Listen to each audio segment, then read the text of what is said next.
आप यह हाथ, यह पैर, ये सिर, ये मन, ये बुद्धि, ये सब बदलता है, उसको जानने वाला कौन है? वो कभी बदला क्या?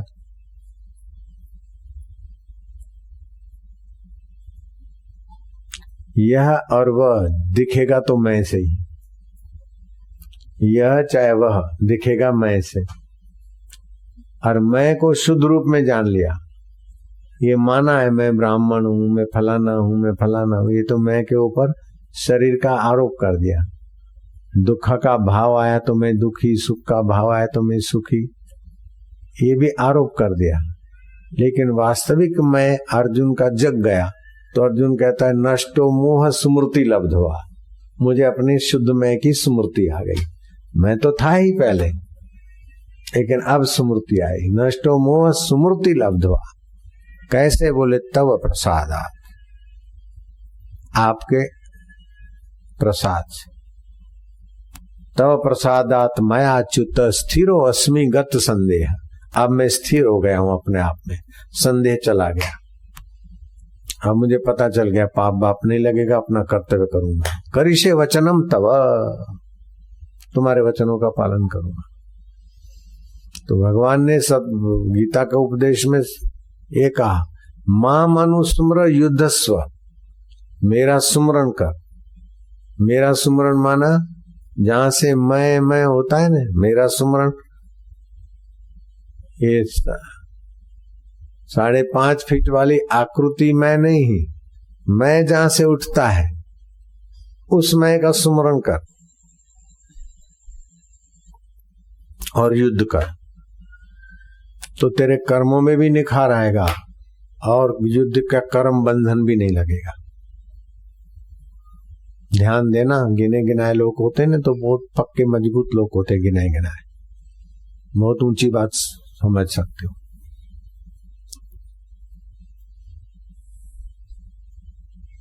राजा को श्राप मिला परीक्षित को, 7वें दिन तुम्हारी मृत्यु होगी। राजपाट दिल्ली का छोड़कर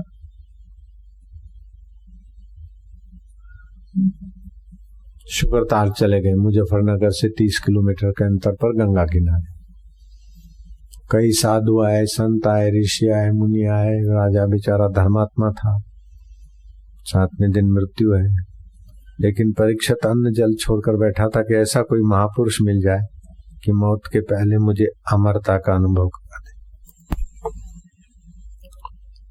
जिस संकल्प से बैठा था तो सृष्टि में आपका श्वास व्यापक से भरपूर है, तो आप संकल्प लेके बैठो कि मैं यहीं बैठ के खाऊंगा, मांगने नहीं जाऊंगा, तो आपको खिलाने वाला आना चाहिए। जितना बलवान संकल्प उतना जल्दी, लेकिन होगा, क्योंकि व्यष्टि ये मेरी उंगली पूरे शरीर से जुड़ी, मेरा अंगूठा अथवा शरीर का कोई भी अंग, शरीर समष्टि है और ये व्यष्टि है। व्यष्टि समष्टि से जुड़ी है। व्यष्टि में कोई तकलीफ होती तो समष्टि उसको मदद करने आ जाती है।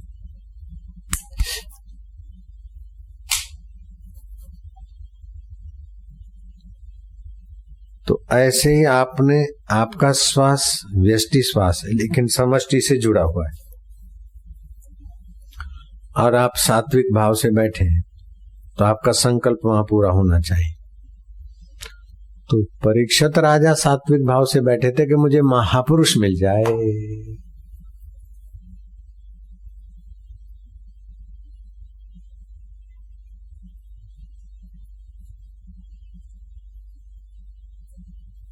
सुखदेव जी को स्फूर्णा हुआ कि इधर को मैं जाऊं, समाधि छोड़कर चलते गए तो लोगों ने ए बाबा, ए लंगोटिया, ए फलाना पत्थर कंकड़ मारे। मन में शोभ नहीं हुआ। जब परीक्षित वहां पहुंचे, लोगों ने उनकी समता देखी तो ऋषि मुनि साधु संत और राजा परीक्षित उठ के खड़े हो गए। सोने का सिंहासन बना था, कोई महापुरुष मिलेगा तो बैठाएंगे। स्वर्ण के सिंहासन पर राजा परीक्षित ने सुखदेव जी को बिठाया और कठौती में उनके चरण धोए। पैर पोंछे, तिलक किया, फूलमाला पहनाई, आरती की, इसको बोलते अर्घ्यपाद से पूजन किया।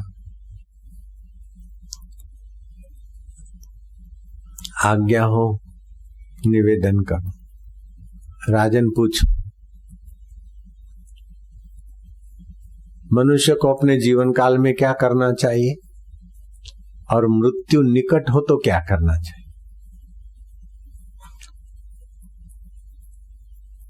सुखदेव जी कहते हैं कि राजन, तुमने प्रश्न बहुत ऊंचा किया है, तुम्हारी बुद्धि का हम अभिवादन करते हैं। ये तुमने अपने लिए नहीं, मानव मात्र के लिए पूछा है। मनुष्य को जीवन काल में भगवान तत्व का ज्ञान पा लेना चाहिए। दुनिया भर का जो भी पाते ना, उससे कोई सार फल नहीं मिलता। कितना भी पीएचडी कर दो किसी सभी सब्जेक्टों पर, फिर भी अंत में निराश होकर दुखी होकर मरेगा। जीवन में मनुष्य को परमात्मा ज्ञान पा लेना चाहिए, परमात्मा स्मृति पा लेनी चाहिए। तस्मात् सर्वात्मन राजन, जो सर्वात्मा भगवान है, सबके अंतःकरण में अंतर बाहर जो व्याप रहा है, तस्मात् सर्वात्मन राजन हरि अभिधीयते। श्रोतव्य, भगवान के विषय में सुनो। कीर्तितव्यस्य, उसके कीर्तन, उसके गुणगान करो। स्मृतव्यो भगवन् नृणाम, श्रोतव्य कीर्तितव्यस्य स्मृतव्यो भगवन् नृणाम। मनुष्य को भगवान के विषय में सुनना चाहिए, उसकी कीर्ति का गान करके उसके भाव से एकाकार होना चाहिए और भगवान की स्मृति करनी चाहिए। तो भगवत ज्ञान, भगवत प्रीति और भगवान की स्मृति करके भगवान में विश्रांति। गहरी नींद में हम तमस की चादर ओढ़कर भगवान के करीब विश्रांति पाते, तभी भी हमारा मन बुद्धि साफ सुथरा हो जाता है, शरीर थकान से रहित हो जाता है। अगर हम भगवान के स्वरूप का ज्ञान सुनते सुनते उसकी स्मृति और कीर्ति का अनुसंधान करते करते ध्यान में जाएं, तो हमारा चित्त भगवताकार हो जाएगा। शत्रु को देखते तो चित्त शत्रुकार हो जाता है, मित्र को देखते तो मित्राकार हो जाता है, पत्नी को देखते तो पत्नी के विषय का ही मन बन जाता है। ऐसे ही चिंता का विषय होता है तो मन चिंताकार बन जाता है। तो ये जिससे बनता है वो वस्तु ज्यों की त्यों है, लेकिन जो बनता है बन बन के बिगड़ जाता है। दुख मना, इसने ऐसा करा वैसा करा, वो दुख आके चला गया, लेकिन जिस पर बना वो ज्यों का त्यों, जिससे बना वो ज्यों का त्यों। जैसे सुनार की एरण होती है, एरण ज्यों की त्यों और गहने किस्म किस्म के बने चले गए, सड़क ज्यों की त्यों और ट्रैफिक किस्म किस्म की पसार में। ऐसे ही आपका परमेश्वर जो है वो अचल है, उसी के सत्ता से चल मन, चल बुद्धि, चल तन बदल रहा है। अचल ज्यों का त्यों है। उस अचल को समझकर, उसमें प्रीति करके, उसमें विश्रांति पाए तो मन बुद्धि भी बड़ा प्रखर बन जाता है। व्यवहार के सर्टिफिकेट कोई माना नहीं रखते। तो मनुष्य को जीवन काल में भगवत ज्ञान, भगवत कीर्ति और भगवत विश्रांति,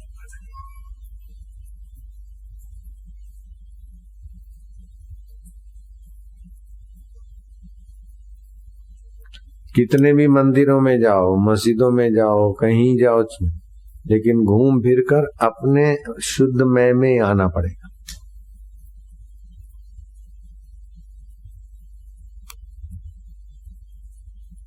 कितने भी राज और संपर्क, सब लोग तुम्हारी सराहना करें, विश्व भर के लोग आपको माने के श्रेष्ठ नेता हैं, श्रेष्ठ व्यक्ति हैं, फलाना है, लेकिन आखिर क्या? शरीरम सुरूपम धनम मेरु तुल्यम शरीर सुंदर हो, धन सुमेरु पर्वत जितना, हीरे मोती, लेकिन आखिर क्या? चहु और राजे महाराजे तुम्हारे यशोगान करते हो, ऐसे तुम चक्रवर्ती राजा हो, लेकिन आयुष्य के दिन तो खत्म हो रहे, आखिर क्या मिलेगा? अपने मैं को शुद्ध रूप में नहीं जाना तो फिर जैसे वासना और संस्कार है वे लेके जाएंगे और उसी के अनुसार फिर चंद्रमा के किरणों में आकर अन्न फल जल में गिरेंगे और वो जीव भोजन करेंगे उनके शरीर के द्वारा। आप माँ के गर्भ में जाएंगे, गर्भ मिला तो ठीक है, मेढकी का गर्भ मिला तो मेढक बनेंगे, कुतिया का गर्भ मिला तो कुत्ती बने कुत्ते बनेंगे, घोड़ा भैंस का जो भी मिला गर्भवास, कर्म के अनुसार वासना के अनुसार पैदा हुए, कूदे फांदे, फिर मरे, फिर पैदा हुए, मकान बनाया, घर बनाया, ये क्या, डिग्री लगा, अपना फोटो लगा दिया, लेकिन वो फोटो दिखता है कि मैं हूं, शमशान में वो मैं रहेगा ही नहीं, कब्रिस्तान में जाएगा तो भी ऐसा नहीं रहेगा। 25 साल पहले का तुम्हारा फोटो और अभी के फोटो में परिवर्तन है। तो वास्तव में आप तो वही के वही है। ये परिवर्तन वाले को, यह को मैं नहीं मान, यह को मैं मान लिया, फिर कितने भी तीर्थ कर लो, थोड़ा बहुत पुण्य होगा, लेकिन सत्संग नहीं हुआ। वह को और यह को मैं नहीं माना जाता है। मैं से यह और वह दिखता है, और उस मैं को असली रूप में समझो तो फिर भगवान आपसे अलग नहीं, आप भगवान से अलग नहीं। अपने मैं को शुद्ध रूप में जानो।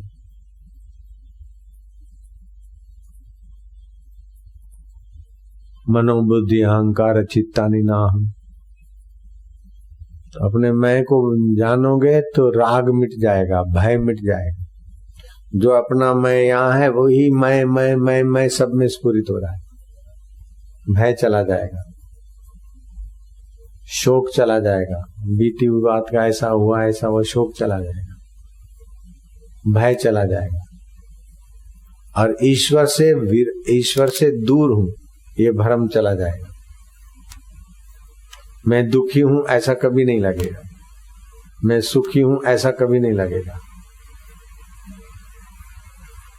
दुख और सुख से बहुत ऊपर उठ जाओगे।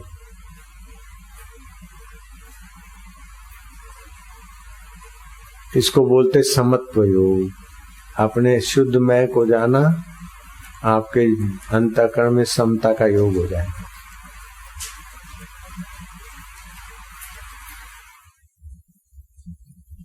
मेरा परमात्मा सतरूप है, चेतन रूप है, आनंद रूप है, मुझसे दूर नहीं, यह नहीं वह नहीं, जहां से मैं होता है वही मैं, मेरा आत्मा है। न दूरे न दुर्लभा। यह मिलेगा तो बिछड़ जाएगा, वह मिलेगा तो बिछड़ जाएगा।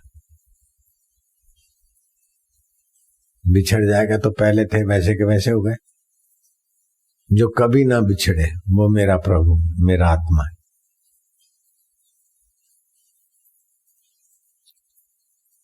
यह वह बिछड़ जाएगा। मैं बिछड़ेगा मेरे से कभी। मैं स्वर्ग में हूं, मैं नरक में हूं, मैं पापी हूं, मैं पुण्य, मैं तो हूं। उसमें को ठीक रूप से जान ले, हो गया साक्षात्कार। ब्राह्मी स्थिति प्राप्त कर कार्य रहे ना शेष।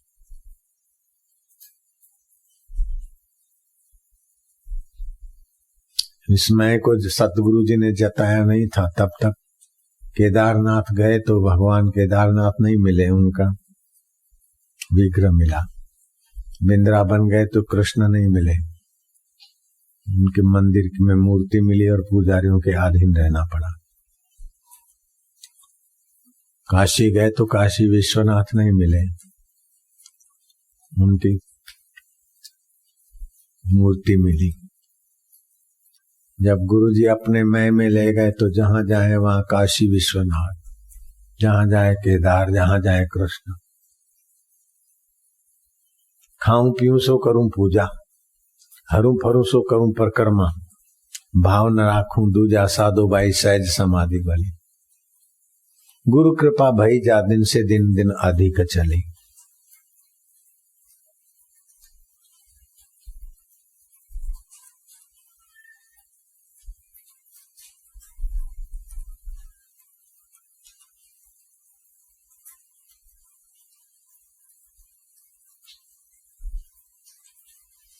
ये कर करा के फिर ऐसे बैठे रहे, कुछ न करे, न ध्यान करे, न कुछ न करे। मैं स्वरूप ईश्वर में, आत्मा में विश्रांति होने लगती। साधन तो एक से एक है। ईश्वर को पाने की तड़फ वाले बंदे मिल जाए, काम करने। और मुझे जितना करना पड़ा उसका 1000वां हिस्सा भी आपको नहीं करना पड़ रहा है। ऐसा सस्ता माल बना रहे हैं। आपको कहाँ हिमालय की पथरीली मिट्टी से बर्तन मांजने, कहाँ 7 साल तक, अरे 6 महीना 8 महीना लग गए, कहाँ के कहाँ पहुंच जाओ।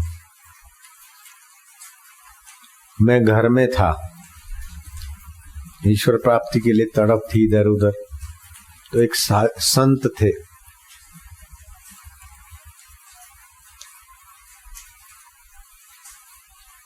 वो भी बड़ी कठिनाइयों से संत बने थे। उनका नाम था चुनीलाल। वो संत बनना चाहते थे। माँ बाप बोले बेटा शादी कर ले, फिर जो भक्ति करना है तो कर।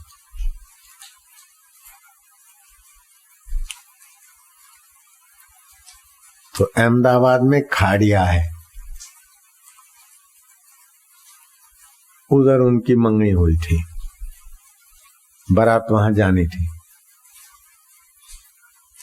बड़ौदा के पास जहां भी रहते थे, अहमदाबाद स्टेशन पे उतरे। फिर उस समय इतने ऑटो वाटो नहीं थी, आज से 70 साल पहले, 60 साल पहले ऑटो वाटो इतनी नहीं थी। 60 साल पहले थी ही नहीं ऑटो। मैं 10 साल का था तो ऑटो नहीं दिखी थी मेरे, टांगे चलते थे। और कार कैसी चलती थी, हैंडल लगा के स्टार्ट करो, ऐसी कारें थी। मैं जब 8-10 साल का था ऐसी कारें थी। बैटरी से स्टार्ट होने वाली कारें तो बाद में आई।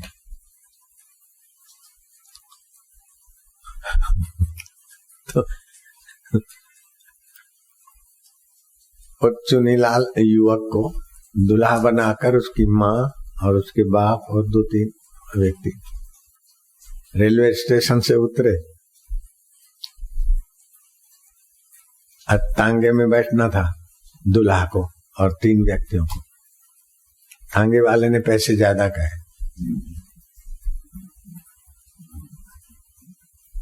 तो माँ को बोला माँ दे दे, सामान सिर पे उठा दिया। दुल्हा ने बोले इतना तो चल लेंगे।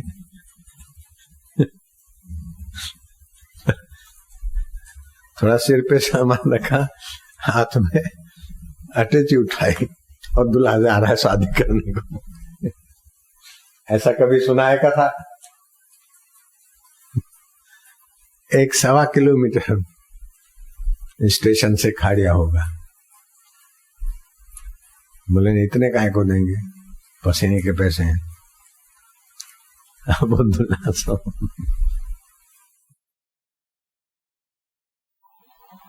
बन बन के खेल, सब स्वप्न हो रहा है। तो आत्मदृष्टि से देखो तो ये जगत कोई माना ही नहीं रखता। अब व्यवहार दृष्टि से देखो तो बड़ा विचित्र है। तोबा करा देवे, जगत को सच्चा मानो तो तोबा करा देवे, और अपने को देखने वाले को सत्य मानो और इसको बदलने वाला मानो तो मौज करा देता है। अगर सत्य को मैं रूप में, सत्य को सत्य रूप में जानते हो तो ये जगत कुछ भी नहीं है।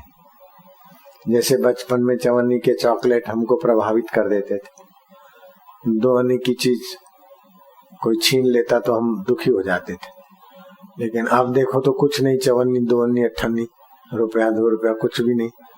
लेकिन उस समय कितना महत्वपूर्ण लगता था। अब उसको जानने वाला है, लेकिन वो परिस्थितियां का कोई महत्व नहीं, बचपन की कोई भी परिस्थिति का कोई महत्व नहीं। ऐसे आज की परिस्थिति कुछ समय के बाद उसका कोई महत्व नहीं, लेकिन जिसका महत्व है वो हमसे कभी बिछड़ता नहीं, वो हमसे कभी दूर होता नहीं। न दूरा न दुर्लभा, न दूर है न दुर्लभा है। सो साहेब सद सदा हजूरे, अंधा जानत ताको दूरे। उस साहेब को पाने के लिए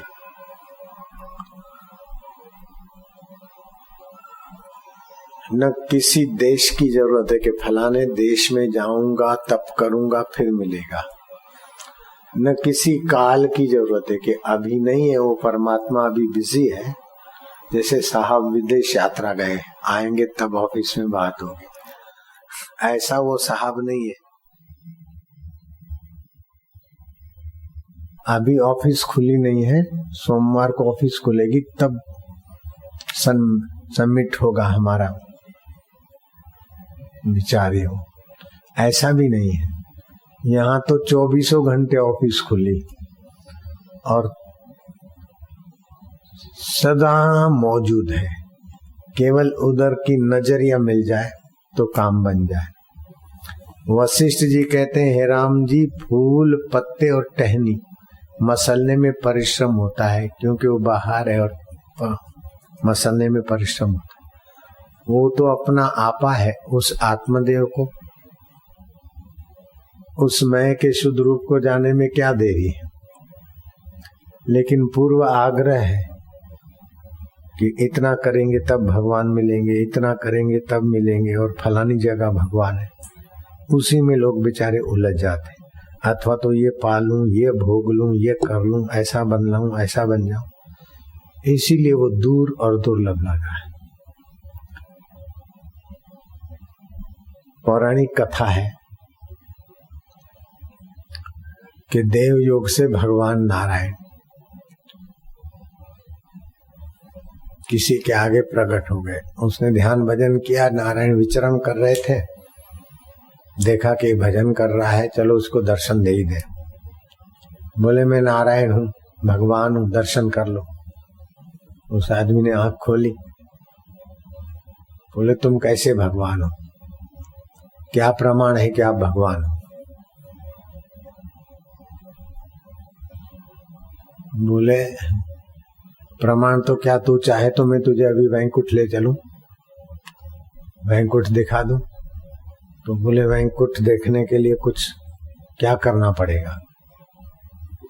भरम घुस गया ना कि भगवान को पाने के लिए भी कुछ करना पड़ेगा।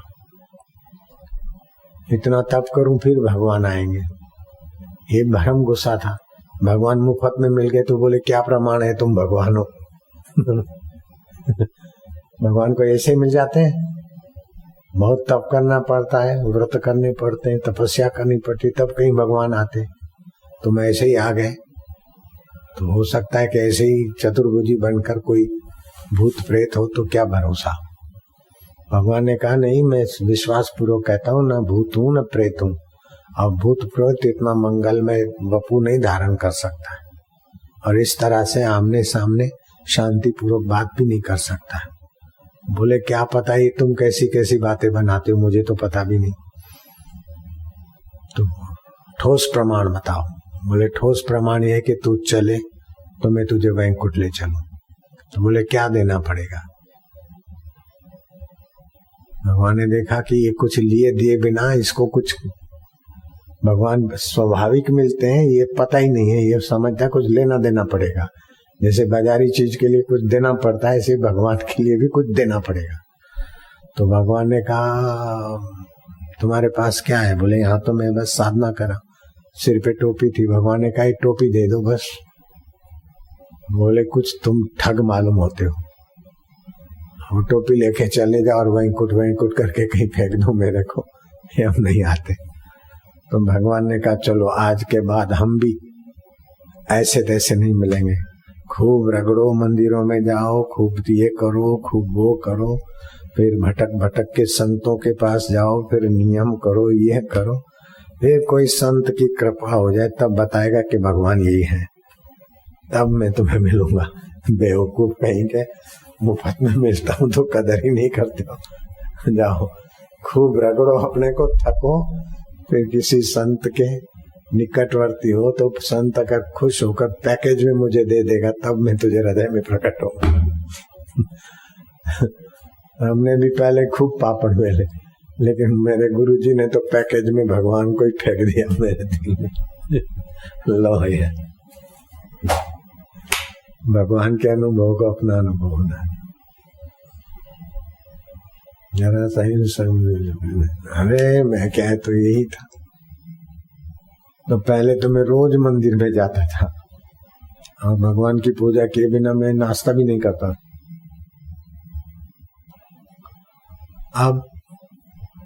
अब नाश्ता करूं, भोजन करूं, सब पूजा ही पूजा है। कभी मंदिर में जाने को, मंदिर नहीं जाना ये भी नहीं, और मंदिर जाना है ये तो होता भी नहीं। मन मन का उसकी माला है, तन उसका एक शिवाला है, जब देखो भोला भाला है। निरंजन मन में साधु अकेला खेलता है, जहां इंद्रियां नहीं पहुंचती उस निरंजन आत्मा में संत अकेले खेलते। बखड़ माथे गौ भी आई, नीचे के केंद्रों में जो वृत्ति विचार हाय हाय के थे वो चले गए ऊपर की वृत्ति पर। बखड़ माथे गौ भी आई, उसका दूध बिलोता है। माखन माखन साधु खाए, छाछ जगत को पिलाता है। भगवत रस का माखन तो साधु खाता है, लेकिन मक्खन वाली छाछ आए गए को वचनों के द्वारा पिला देता है। माखन माखन साधु खाए, छाछ जगत को पिलाता है।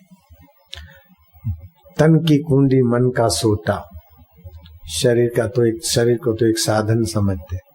तन की कुंडी मन का सोटा हरदम बगल में रखता है। मैं शरीर हूं ऐसा नहीं मानते, यह शरीर है, यह मन है।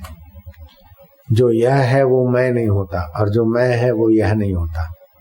यह शरीर है, यह मन है, यह बुद्धि है, वह मित्र है, वह शत्रु है, वह सुख है, वह दुख है। तो यह और वह मैं नहीं बनता, मैं यह वह में नहीं होता। मैं कभी अपने आप को यह वह नहीं कह सकता। यह शरीर है, यह मन है, यह बुद्धि है, वह दुख है, वह सुख है, वह अपना वह पराया हो सकता है। लेकिन मैं अपना हूं, मैं पराया हूं, मैं यह हूं, मैं वह हूं, ऐसा नहीं हो सकता। मैं तो मैं ही हूं। बात समझने वाले समझते होंगे। मैं के आधार पर यह और वह होता है।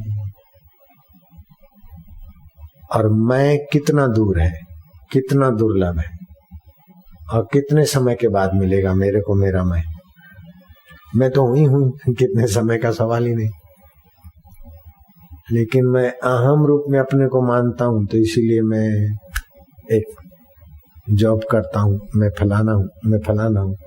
और मैंने अब गुरु कृपा से अपने अहम का पर्दा चीर दिया, तो मैं हम है अपने आप हर परिस्थिति के बाप। जैसे चादर उड़ा हुआ आदमी चादर हटाने में कितना दूर जाएगा तब चादर हटेगी। चादर हटाने में कितना समय चाहिए। मैंने ये कर दिया, पर्दा लगा दिया। अब मुझे कहाँ जाना पड़ेगा पर्दा हटवाने के लिए, कितना समय लगेगा और किसको बुलाऊंगा। न कहीं जाना है, न समय लगेगा, न बुलाना पड़ेगा, खाली छोड़ दे। अपनी जो पकड़ है ना,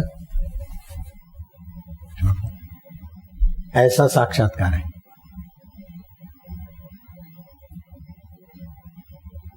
यह मेरा, वह मेरा, ये मेरा, ये वो, इसी में असली मैं ढका रह गया।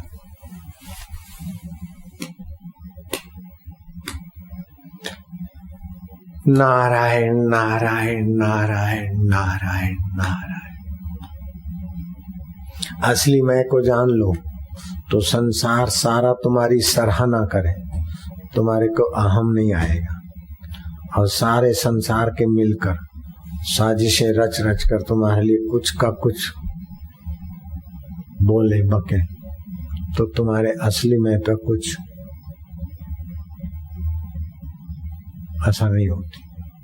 ऊपर ऊपर व्यवहार काल में शाबाश को शाबाश, खबरदार को खबरदार करोगे, अंदर वही का वही। उठत बैठत वही उठाने, कहत कबीर हम उसी ठिकाने। असली मैं को जानने वाला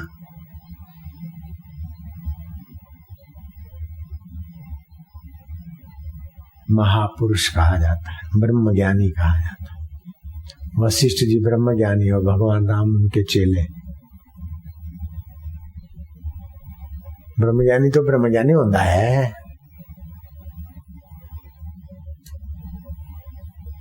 मूढ़ों को क्या पता। गीता कहती विमूढ़ा नानुपश्यन्ति। अर्जुन ने असली मैं नहीं जाना था तो दुखी था और कृष्ण की कृपा हुई। खड़े खड़े उपदेश सुनते सुनते नकली मैं का छोड़ दिया तो बोलता है नष्टो मोह स्मृति लब्ध्वा। अर्जुन को कहाँ जाना पड़ा, खाली पकड़ छोड़ देनी पड़ी बस, वो भी युद्ध के मैदान में। क्या देर लगी सुनते सुनते।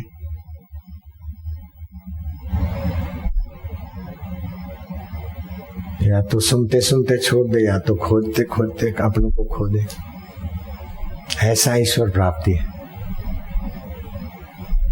लेकिन ये मिल जाए, जरा ऐसा कर लूं, जरा वो सेट कर लूं, जरा यह संभाल लूं, जरा वह संभाल लूं, उसी में मैं ढका रह गया अहम के पर्दे में। इस मैं का अहम का पर्दा हटाते ही मैं शुद्ध रूप में प्रकट।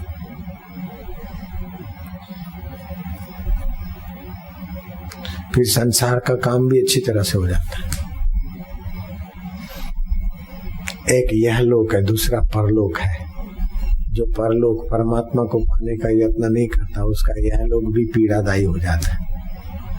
लेकिन जो परमात्मा लोक को पाता है उसके लिए यह लोक भी सुखदायी हो जाता है।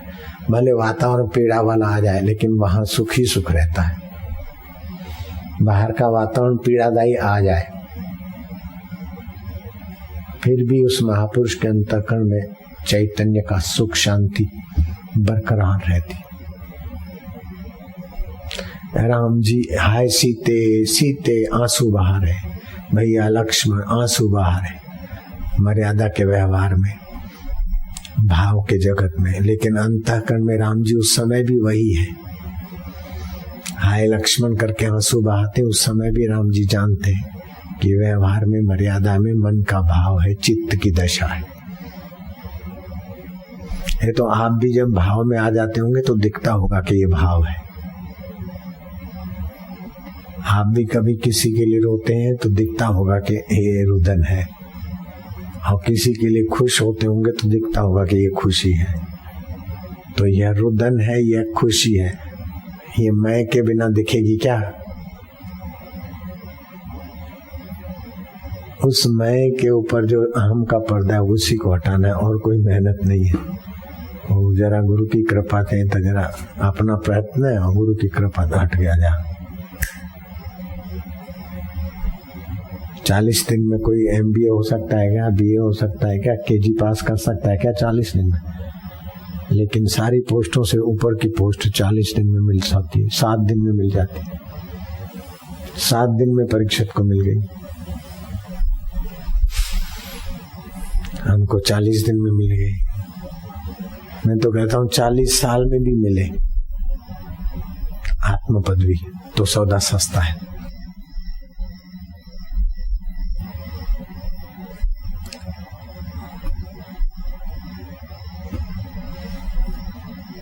तो जब जगत को जगत की नजर से देखते तो बड़ा भारी विकट लगता है। जाल, दुखों का घर, परेशानी है परेशान। और जगदीश्वर जब बेपर्दा हो जाता है मैं, तो लगता है कि जगत कुछ भी नहीं है, ये आके चला गया, ये आके चला गया, ये अफवाह आके चली गई। ऐसी इस प्रकार की नहीं, दूसरे प्रकार की कई बार पहले भी आई आंधियां।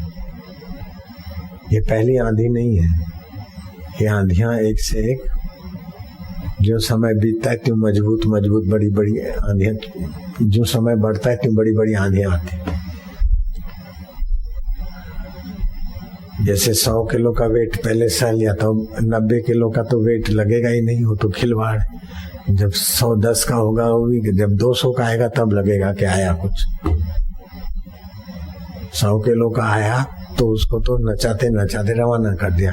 अब 90 का आया तो उसको तो मानेंगे नहीं कि कोई वजन है। 110 का आएगा तो भी चला जाएगा।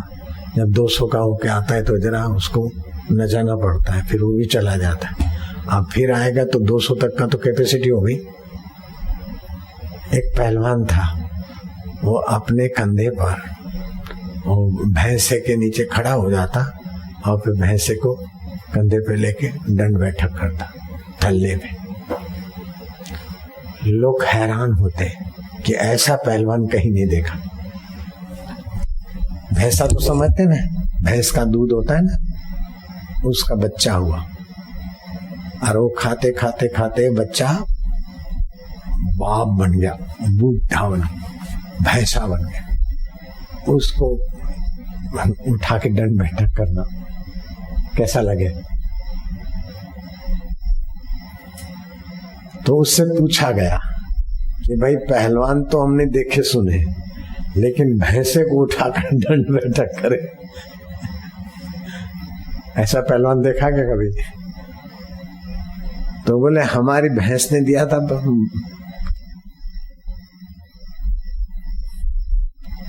बच्चा, तो हम उस समय युवक थे, उसको कंधे पे उठा के दंड बैठक करते थे। फिर ये बढ़ता गया तो हम थोड़ा ये कोई साधन बढ़ाते गए, लकड़ा वकड़ा पाटिया वाटिया, ताकि पूरा उठे। ये बढ़ता गया तो हम रोज उठाते थे, तो ये रोज बढ़ता जाता था, हम रोज उठाते जाते थे, तो उठाने की कैपेसिटी भी बढ़ती गई। दूसरे पहलवानों के लिए बड़ा कठिन लगता है, लेकिन मैं तो रोज अभ्यास करता हूँ ना, मेरे लिए कुछ भी नहीं। इसीलिए आप लोग दूसरे पहलवान हैं तो आपके लिए आंधी तूफान बड़ा वजन लगता है। मेरा अभ्यास किया हुआ है तो ये कई भैंसे भाई दे धराधर। नारायण हरि नारायण हरि नारायण। ऐसे नानक जी का भी अभ्यास था, तो नानक जी को जेल में भी रख दिया, तब भी नानक जी दुखी नहीं रहे होंगे।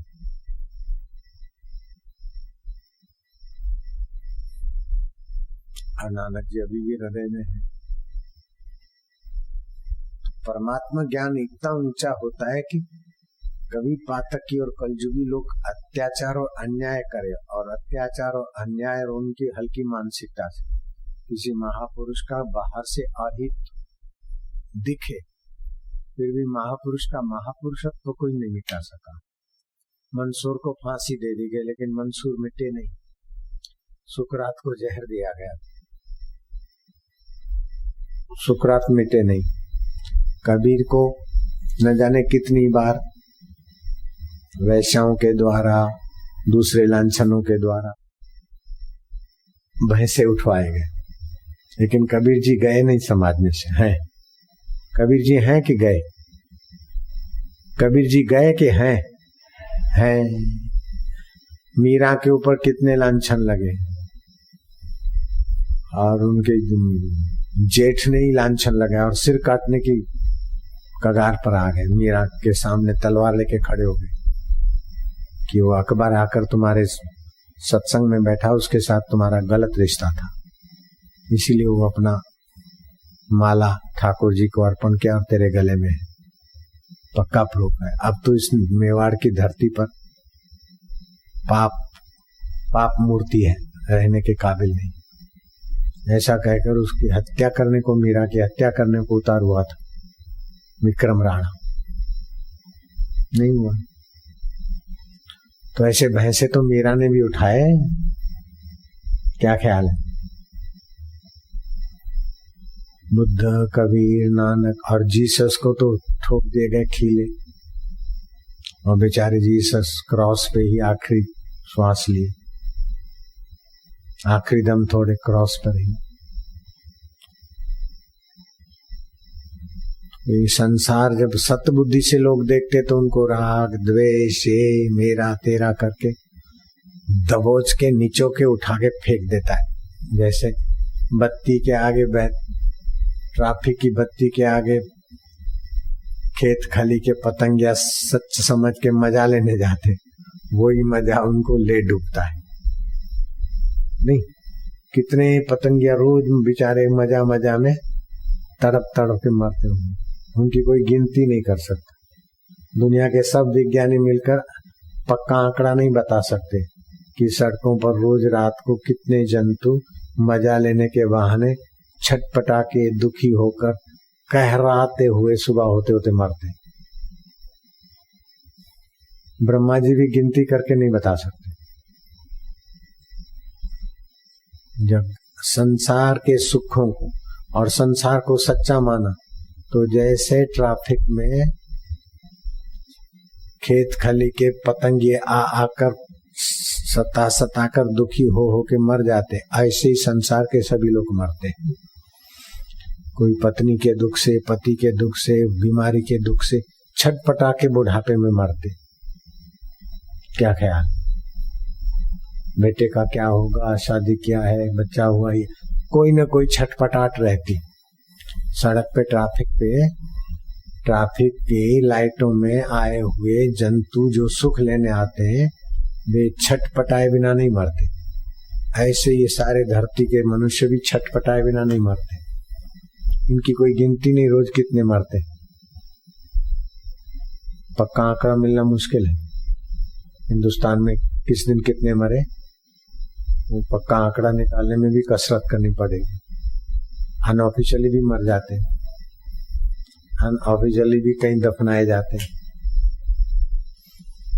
तो धरती पर कितने लोग ऐसे छटपटा के मरते हैं, उसकी कोई गिनती नहीं। जब संसार को सच्चा माना तो छटपटाओ और मरो, और संसार को सच्चा ना मानो, यह और वह जिससे दिखता है उसमें की सच्चाई को जान ले। आए है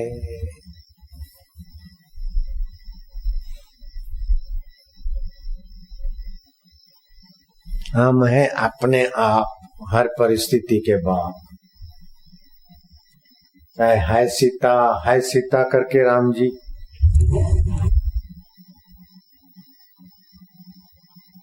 इधर उधर पुछा कर रहे, अथवा भाई लक्ष्मण करके रुदन कर रहे, तब भी राम जी अपने आप में तृप्त है। राज करे रमणी रमे के ओढ़े मृग छाल, जो करे सो सहज में सो साहिब का लाल। कभी राज करे, कभी जगत का व्यवहार करे, कभी मृगशाला उठ के पड़े, सहज में महापुरुष। उनके लिए जगत कुछ भी माना नहीं रखता।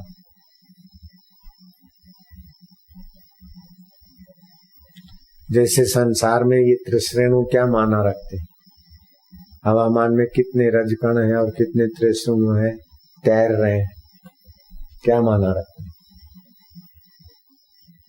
ऐसे ही अपना शुद्ध में दिखा तो ये संसार त्रिश्रेणु की नाई लहराता हुआ दिखेगा।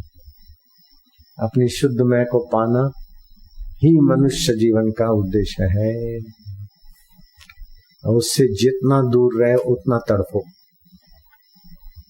जल्दी जितना मिला उतना जल्दी काम हो। हम सेवा कार्य करते हैं, अगर ईश्वर की प्राप्ति की तरफ नहीं लगते तो सेवा भी नहीं होती ईमानदारी। नहीं तो सभी ऑफिसों में हमारा सेवा कार्य है, सभी सेवा करते हुए देखते हैं, लेकिन ईश्वर की तरफ से जो सेवा बनती है वो सचमुच में सेवा है, बाकी सब दिखावा। ईश्वर की प्राप्ति के निमित्त जो सेवा होती उस सेवा का तो रंग और होता है। कोई बोले मुझे ईश्वर प्राप्ति हो जाए फिर मैं सेवा करूंगा, फिर सेवा की जरूरत नहीं है, फिर तो तुम्हारी रहमत हो गई, फिर सेवा क्या है। ईश्वर प्राप्ति के पहले सेवा है, ईश्वर प्राप्ति के बाद सेवा नहीं है, विनोद है।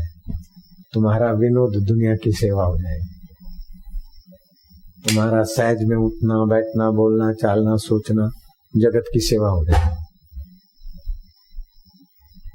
लगता है कि मैं सेवा कर रहा हूं सत्संग की, लेकिन मैं अपने आप में ये नहीं महसूस कर रहा हूं कि मुझे कोई बोझा लगा है, मैं कोई सेवा कर रहा हूं। सहज मनोरंजन ज्ञानी का जगत की सेवा हो जाती। सूर्य का मनोरंजन दुनिया की सेवा हो जाती, चंद्रमा का मनोरंजन दुनिया की सेवा हो जाती, समुद्र का मनोरंजन दुनिया की सेवा हो जाती, मेघ का मनोरंजन दुनिया की सेवा हो जाती, परमात्मा का मनोरंजन जगत की उत्पत्ति स्थिति लय प्रलय हो जाता है। यह बात है, जो मैं को शुद्ध रूप में जानता हूं उनके लिए तो मौज ही मौज है। जो मैं को अहम से ढका हुआ है और जगत को सच्चा मान के सुखी होने के लिए भटकता है, वो ट्रैफिक के जंतुओं की नहीं तड़प तड़प के कुचल कुचल के मार देता है अपने को। चाहे फिर 30 लाख की सैलरी मिले चाहे 30 करोड़ की मिले, लेकिन कुचला जाता है। जगत की सत्यता है ना, परमात्मा की सत्यता का साक्षात्कार नहीं हुआ ना, चाहे कुछ भी मिले। 20,000 करोड़ मुनाफा कर दो फिर भी तसल्ली नहीं रहेगी। 50,000 करोड़ कर लो फिर भी तसल्ली नहीं रहेगी। क्या है?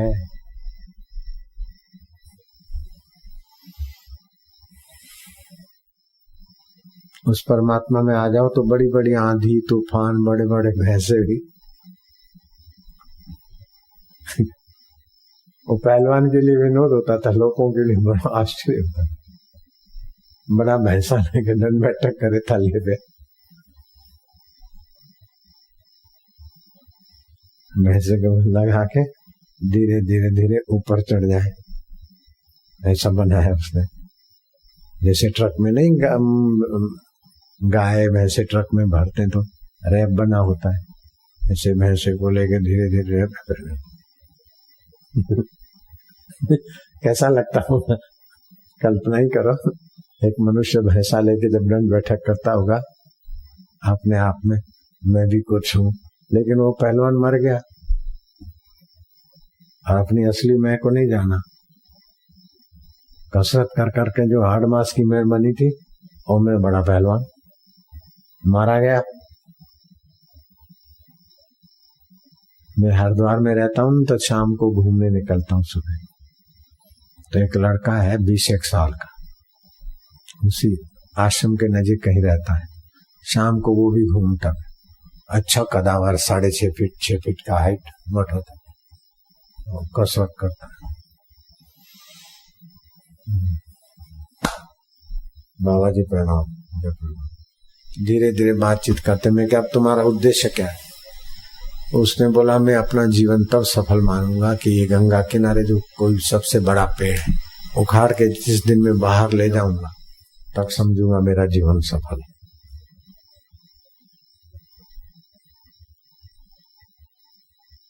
हाँ, उस टोंट में बोला, उस भाव में बोला कि उस समय उसको उपदेश की जरूरत नहीं थी, धीरज की जरूरत है। फिर हम घूमते घामते 1 साल, दूसरे साल, अभी ये 3रा साल हुआ कि 2रा साल हुआ। अब एक जगह बैठा था, मैं वहां से गुजरा तो उठ के खड़ा हुआ, प्रणाम किया। फिर बातचीत करते करते मैं क्या, कैसा तुम्हारा उद्देश्य? तो बोले बाबा माफ करना है, ये मेरी गलती थी। ये भी एक अहम है अपने आप में, जो कुछ कराता है वो कराता है। तो संयम में, अकेले रहने में, गंगा किनारे रहने में, संत को प्रणाम आदि करने में विवेक का विकास हुआ। अपने आप बोला कि ये बेवकूफी थी, मैं काहे को कहूं तू बेवकूफ है। उस समय मैं बेवकूफ बोलता तो मैं ही बेवकूफ साबित होता। मैंने धीरज रख दिया, समय आकर सब कुछ संवार लेता है। लेकिन सत्संग से जो फायदा होता है, सत्संग से जो असली मैं का रस और ज्ञान होता है, वो दुनिया की सारी कमाइयां उसके आगे दो कौड़ी की हो जाती। इसीलिए राजे महाराजे राजपाट छोड़कर गुरुओं के द्वार पर झाड़ू बुहारी लगाते, बर्तन मांजते। हमने भी बर्तन मांजे, सौभाग्य, हमने भी बुहारी लगाई, हमने भी गुरु जी के खत पढ़े, गुरु आश्रम में कोई भी सेवा हुई तो हमने कर ली। उसका आनंद और है। गुरुद्वार पर सेवक होकर रहना भी सौभाग्य की बात है, बजाय सम्राट होकर रहना। सम्राट तो अहम सजाएगा और भोग भोगेगा, और सेवक अहम मिटाएगा और योग करेगा। बोलो, सेवक बड़ा कि सम्राट बड़ा? सम्राट तो अहम सजाएगा और भोग भोगेगा, पुण्य और स्वास्थ्य बिगाड़ेगा, और सेवक अहम मिटाएगा और सेवा करेगा। तो किसका भविष्य उज्जवल होगा? अहम बढ़ाएगा और भोग भोगे, उस समय तो बड़ा और सुखी दिखेगा, और दूसरा अहम मिटा रहा है और सेवा कर रहा है, उस समय बेचारा सादा सुदा दिखेगा। ये बेचारे साधक बेचारे। तो हम अभी तो हमारे छोरे तो मौज में रहते हैं, हम तो बेचारे होके रहते थे। हमारे छोरे जो आश्रम में ना, वो तो ठाठ से रहते हैं। हमको ऐसे कपड़े पहनने का तो ऐसी सुविधाएं नहीं थी। हम नैनीताल की कुटिया जैसे हमारे आश्रम में गाय मकान, छोटे से उसमें रहते, पानी भर के ले आते, सब्जियां खरीद के ले आते, हाथ से उठा के 2-2 किलोमीटर नैनीताल के बाजार से, जहाँ लाली और लिपस्टिक वालियों का दर्शन होता था। ऐसे बाजारों से खरीदी करके और कुटिया में साधना करना, सेवा करना। तो उस समय तो हम बिल्कुल दया के पात्र लगते थे। ये बेचारा नई नई शादी किया, क्या पता इसको क्या हो गया है, घर जाता भी नहीं। जैसे लोग पागल को समझाए, ऐसा मेरे को समझाने को आते थे, मानो वो सारे सियाने थे, मैं ही अकेला पागल था।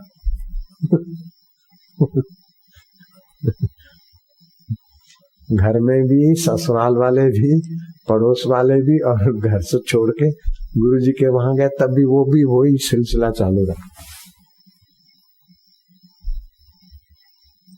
तुम्हारे अकेले इधर रहने से इतने परिवार वाले दुखी होते होंगे, घर में भी रह गए तो भजन हो सकता नहीं। हम भी तो देखो आते जाते, आगरा से आए, मैं प्रैक्टिस करता हूँ, मैं डॉक्टर हूँ, साईं को तो हम भी मानते, तुम भी। क्या क्या समझाए। जो आते थे ना साधक दर्शन करने को, उनको फिर वो हमारे जो हरीफ होते थे ना, भाई ये आ गया ना आ जाए, उनको बोलते ये शादी शुरू करके इधर आ गया, समर्पित हो गया, जरा समझाओ। फिर वो मेरे पीछे पड़ जाते, आने वाले दर्शनार्थी मेरे को अकल देते थे। कैसा गुजारा हुआ होगा। एक तो गुरु जी का खास सेवक सीनियर था, हम जूनियर थे, तो हम टिक जाए तो उसका प्रभाव कम हो जाएगा, वो भगाने में लगा। और फिर जो आश्रम में आते थे सब पुराने का ही आदर करेंगे, और गुरु जी के क्लोज वही था, हम तो बहुत दूर थे। तो जो भी आते थे उसी ग्रुप में होते थे, हम अकेले ही। और सारा ग्रुप का ग्रुप मेरे को अक्ल देता, टोंट मारता, विचित्र विचित्र सेवा पकड़ा देता ताकि भागे। एक बार तो ऐसा किया कि न जाने क्या बंसी बजाई गुरु जी के पास, और बाहर आया कि साईं ने आ गया, क्या जल्दी जाओ अहमदाबाद पहुंचो। मैं कह, अरे साईं ने आ गया कर दिया। वो मेरा बोरी बिस्तर बंधवा के मेरे सिर पर रख दिया, और मैं वो फिर उतरने को मजबूर कर दिया। मैं पहाड़ी से उतरा, और बस का अड्डा कहाँ, नीचे सड़क पे बस रोके तो बस तो क्या रोके, बारिश आए। ऐसे करते करते काठगोदाम पहुंचा, और हनुमान के मंदिर की उसमें रात गुजारा क्या, दूसरे दिन गाड़ी में। तो खेल कई बार हुए। तो इस प्रकार के तो भैंसे उठा के आए, आंधियां तूफान तो तब से चले, कंधे मजबूत हो ऐसी। मेरे गुरुजी ने जो परमात्मा प्राप्ति के लिए सहा, उसका 100वां हिस्सा भी मैंने नहीं सहा।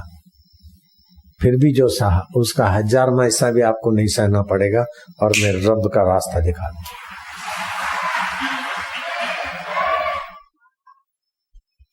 किसी भी प्रकार की बातें बार बार सुनने से आदमी उसी स्वभाव का बन जाता है।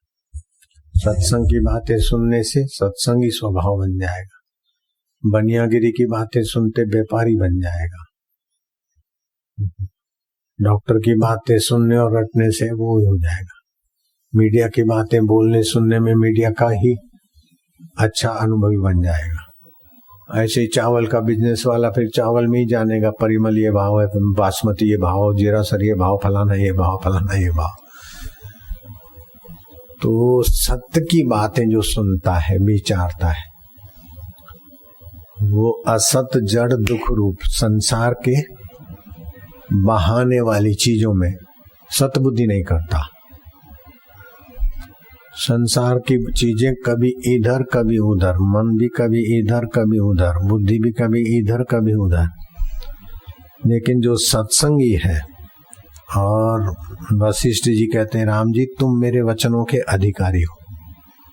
जो मूर्ख है ना, डामाडोल हो जाते हैं, वो संत वचन के पात्र नहीं होते हैं, तो सत्संग का अमृत ढोल देते हैं। जो पात्र होते हैं उनको पाकर वशिष्ठ जी प्रसन्न होते हैं कि तुम मेरे वचनों के अधिकारी हो।